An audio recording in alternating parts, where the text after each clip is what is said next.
మా నాన్నగారు ఒక ఆర్టీసీ డ్రైవర్. ఆ స్టేజ్ నుంచి ఒక ఎమ్మెల్యే ఎదగడానికి నా జీవితం అంతా కష్టపడ్డాను. ఇవాళ చాలా మంది మాట్లాడుతుంటే చాలా బాధేస్తుంది. ఎందుకంటే ఎలా ఉందంటే, నాతో ఉన్న కొంతమంది వ్యక్తులు నేను చనిపోతే బాగుండు, వెంటనే నాకు బై ఎలక్షన్ వస్తే నెగ్గితే ఎమ్మెల్యేని అయిపోతారన్న విధంగా ఆలోచన చేయడానికి నేను భరించలేకపోతున్నాను దాన్ని. నేను గెలిచిన తర్వాత నిరంతరం ప్రజల కోసమే పనిచేస్తా ఉన్నా. నా సొంత వ్యాపారం మానేశాను. నేను ఎక్కడ కూడా ఎవరిని ఇబ్బంది పెట్టలేదు.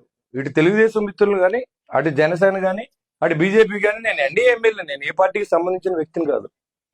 ఇన్ని జరుగుతూ ఉంటాయి. ఓ పక్కన అధికారుల్ని సమన్వయంతో పనిచేయించాలి అంటే ఓ పక్కన అధికారులను బెదిరిస్తారు.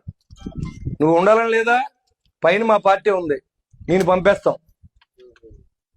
ఏం పంపేస్తారు మీరు? నేను ఎన్డీఏ ఎమ్మెల్యేని, నేనేమి వైఎస్ఆర్సీపీ ఎమ్మెల్యేని కాదు.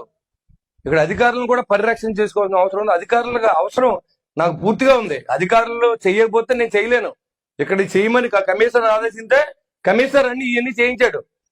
ఇది చేయమని అనిల్ వీళ్ళంతా ఉండి రాత్రానిక పాలన ఇక్కడ కొంతమంది కూర్చొని టీలు ఒకరు పెట్టి, కాఫీలు ఒకరు పెట్టి,